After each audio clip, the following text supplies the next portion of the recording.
அஸ்ஸலாமு அலைக்கும் ஃப்ரெண்ட்ஸ். இன்றைக்கி நம்ம கிச்சனில் தேங்காய் இல்லாத தேங்காய் சட்னி எப்படி செய்கிறதுன்னு தான் பார்க்க போகிறோம். ரொம்பவே டேஸ்டியாக இருக்குங்க. தேங்காய் பிடிக்காதவங்களும் தேங்காய் சாப்பிடக்கூடாது அப்படின்னு நினைக்கிறவங்களும் இந்த மாதிரி சட்னி வந்து செஞ்சு சாப்பிட்டு பார்த்திங்கன்னா ரொம்ப ரொம்ப டேஸ்டியாக இருக்கும். இது வரைக்கும் நீங்கள் நம்ம தமிழ் ஃபன் சேனலை சப்ஸ்கிரைப் பண்ணல அப்படின்னா சப்ஸ்கிரைப் பண்ணிக்கோங்க. கூடவே பக்கத்தில் இருக்கிற பெல் பட்டனை கிளிக் பண்ணிவிட்டு ஆல் அப்படிங்கிற ஆப்ஷனை கிளிக் பண்ணிக்கோங்க. அப்போ தான் நாங்கள் போகிற நியூ அப்டேட்ஸ் டெய்லி உங்களுக்கு உடனுக்குடன் நோட்டிஃபிகேஷன்ஸாக வரும். நம்ம சட்னி எப்படி செய்யுதுன்னு பார்க்குறதுக்கு முன்னாடி நம்மளுடைய triple and arts and craft சேனலில் நம்ம நிறையவே இன்ட்ரெஸ்டிங்கான வீடியோஸ்லாம் அப்லோட் பண்ணிகிட்ருக்கோம். அதுவும் நம்ம வீட்டில் வேஸ்ட்டாக தூக்கி போடுற பொருட்களை வச்சு ரொம்ப ரொம்ப அழகான கிராஃப்ட்ஸ்லாம் நீங்கள் வந்து பார்க்கலாம். ரொம்பவே இன்ட்ரெஸ்டிங்காகவும் உங்களுக்கு ரொம்ப யூஸ்ஃபுல்லாகவும் இருக்கும் ஃப்ரெண்ட்ஸ். இந்த வீடியோவோட கீழே இருக்கிற டிஸ்கிரிப்ஷன் பாக்ஸில் அதோடைய லிங்க்லாம் வந்து கொடுக்குறேன், போய் செக் பண்ணி பாருங்கள் ஃப்ரெண்ட்ஸ். பார்த்துட்டு உங்களுக்கு எந்த கிராஃப்ட் ரொம்ப பிடிச்சிருக்கு அப்படிங்கிறத மறக்காமல் கமெண்ட் செக்ஷனில் ஷேர் பண்ணிக்கோங்க. உங்களுடைய கமெண்ட்ஸ்லாம் வந்து நாங்கள் செக் பண்ணிட்டு எந்த கமெண்ட் வந்து ரொம்பவே ஸ்பெஷலாக இருக்கோ அவங்களுக்கு வந்து அந்த கிராஃப்ட்டை வந்து நாங்கள் வந்து சென்ட் பண்ணி வைப்போம். ஸோ மிஸ் பண்ணாமல் நம்மளுடைய சேனலில் போயிட்டு கிராஃப்ட்ஸ் பார்த்துட்டு உங்களுக்கு எந்த கிராஃப்ட் ரொம்ப பிடிச்சிருக்கு, யூஸ்ஃபுல்லாக இருக்குது அப்படிங்கிறத நீங்கள் வந்து உங்களுடைய கமெண்ட்ஸ் வந்து ஷேர் பண்ணிக்கோங்க.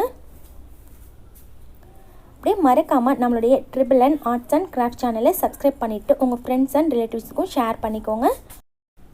பெஸ்ட்டு கமெண்ட்ஸை கொடுத்து நீங்களும் இந்த கிஃப்ட் பொருட்களை வாங்கிக்க எங்களுடைய வாழ்த்துக்கள் ஃப்ரெண்ட்ஸ். இப்போ நம்ம சட்னி எப்படி செய்யுதுன்னு பார்க்கலாம். ஸ்டவ் ஆன் பண்ணிட்டு பேன் வச்சுக்கோங்க. அதில் 1 டேபிள் ஸ்பூன் அளவுக்கு எண்ணெய் சேர்த்துக்கோங்க.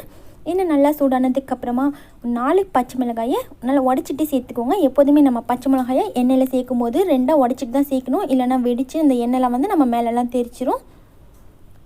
ரொம்ப சிம்பிளாக இந்த சட்னி செஞ்சிடலாம். டேஸ்ட் வந்து வேறு லெவலில் இருக்கும். கண்டிப்பாக மிஸ் பண்ணாமல் இந்த சட்னி வந்து நீங்கள் ட்ரை பண்ணி பாருங்கள் ஃப்ரெண்ட்ஸ். ரொம்பவே யூஸ்ஃபுல்லாக இருக்கும்.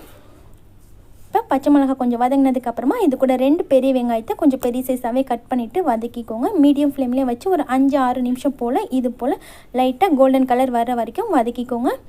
இப்போ இந்த ஸ்டேஜில் வந்ததுக்கப்புறமா ஸ்டவ் ஆஃப் பண்ணிக்கோங்க. ஸ்டவ் ஆஃப் பண்ணிவிட்டு ஆறினதுக்கப்புறமா ஒரு மிக்ஸி ஜாருக்கு மாற்றிக்கோங்க. மாற்றிட்டு இது கூடவே 1/2 கப் அளவுக்கு பொட்டுக்கடலை சேர்த்துக்கோங்க. சேர்த்துட்டு தேவையான அளவுக்கு உப்பு சேர்த்து கூடவே தண்ணியும் சேர்த்து இதை நம்ம நெய்ஸாக அரைச்சிக்கலாம். ரொம்ப நெய்ஸாக இல்லாமல் கொஞ்சம் குறப்பாக இருக்கிற மாதிரி அரைச்சிங்கன்னா ரொம்ப டேஸ்ட்டாக இருக்கும். ரொம்ப நெய்ஸாக அரைச்சிட்டிங்கன்னா அதோடய டேஸ்ட்டு கொஞ்சம் மாறிடும். அவ்வளோதாங்க. இதை வந்து ஒரு பவுலுக்கு மாற்றிட்டு நம்மளுக்கு இப்போ தேவையான அளவுக்கு தண்ணி சேர்த்து இதை வந்து நம்ம கரைச்சிக்கலாம். உங்களுக்கு எந்த அளவுக்கு சட்னி வந்து லிக்விடாக தேவையோ அந்த அளவுக்கு நீங்கள் தண்ணி சேர்த்து இதை வந்து கரைச்சிட்டு உப்பு தேவையான அளவுக்கு சேர்த்து நல்லா மிக்ஸ் பண்ணிக்கோங்க.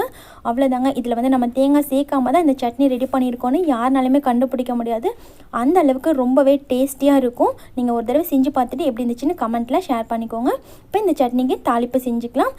எண்ணெய் விட்டு கடுகு, கருவேப்பிலை, காஞ்ச மிளகாய், கொஞ்சம் போல் பெருங்காயம், அப்புறமா ஒரு 2 சின்ன வெங்காயத்தை நல்லா நைஸாக கட் பண்ணி சேர்த்துட்டு இதை வந்து நல்லா வதக்கிட்டு இந்த சட்னியில் வந்து சேர்த்துக்கோங்க. அவ்வளோதான் இந்த சட்னியோடைய தாளிப்பு.